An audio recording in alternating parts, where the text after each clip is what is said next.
Somali Football Championships is the largest football event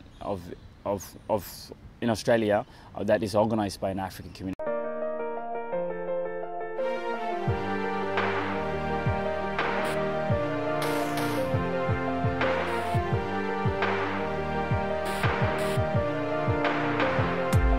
My name is Ahmed Dini. I'm the chairman of the Australian Somali Football Association. I've been doing community work for probably the last 3 years in the capacity that I see myself in right now, and about to do some sort of leadership work this year and expanding my horizons in terms of working within the community. Came about in 2010.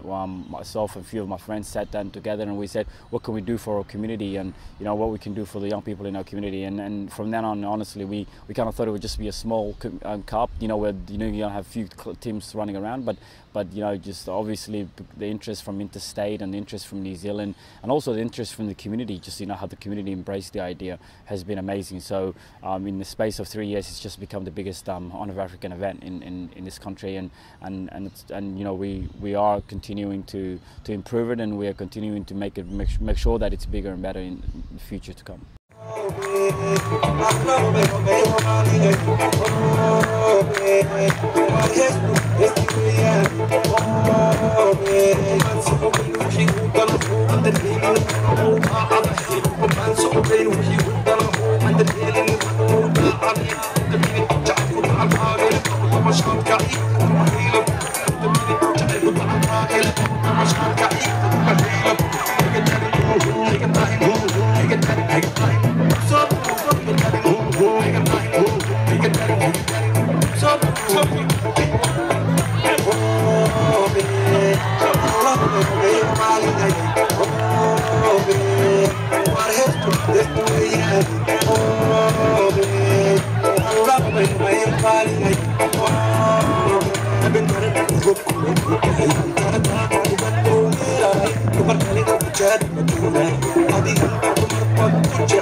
Me personally, I can't speak for the rest of the community members, but the objectives that we have obviously stipulate what kind of program that we want to run, and our objective is to make sure that first and foremost we bring the Somali community together, and if we can also in the same time enhance the relationship between the Somali community and the rest of the Horn of Africa community, even better.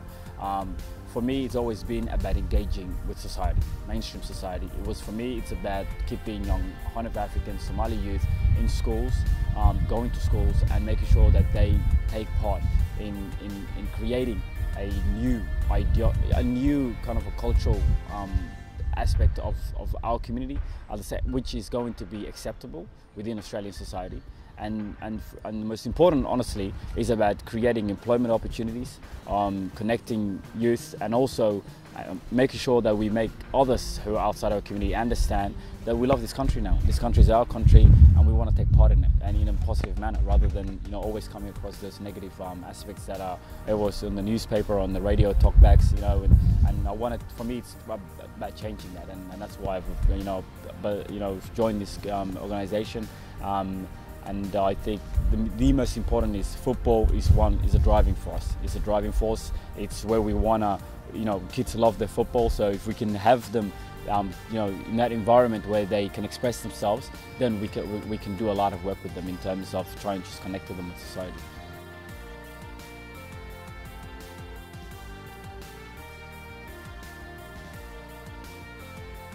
Love that people have for football in the community. You have parents, you have the elders, you have mothers and fathers, everybody turning up in numbers, in huge numbers. So for us, it's actually becoming more than a football event. People are just winning trophies.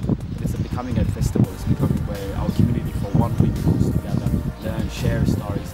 And one thing we want to do in the future, and I think it's very important, is to make sure that Somali culture is displayed in a way where we are sharing stories, where about who we are as people, and where we are going to live.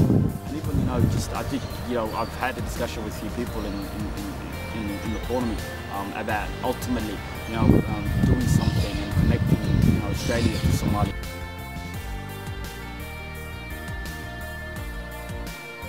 The last day was that you know, at the closing ceremony, I spoke about the importance of our community and football and the people that take part in our football, and what makes the ASFA tournament very special was the fact that we have volunteers who put their lives aside for 1 week and try to help us as, you know, putting the best football tournament we can and supporting the community in general. And I think you're right. I think there was a time when you know, I was acknowledging a young man called Abdiwasi, and I became very emotional because I honestly know his story. I know the true meaning, you know, what kind of a young man he is. It was his 3rd year. You know, our tournament's been running for 3 years. It was his 3rd year participating in this tournament as a volunteer. You know, I've never seen someone at that age who's got such a strength and love for his community to support his people.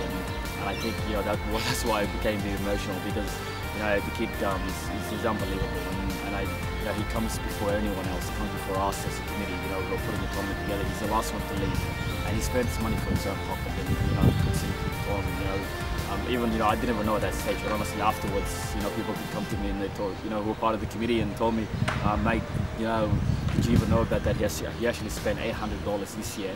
And this is a 16-year-old spending $800 in the tournament, and you know, it was kind of just captured the whole story and what kind of a young man he is. And honestly, you know, we wish the best of all people like that, and you hope that that young kind of man inspires generations and people like his age to do better, bigger and better. And I know, and I'm very confident in the future you're going to have many Abdiwasis, and our community is just, I think we're at a prime.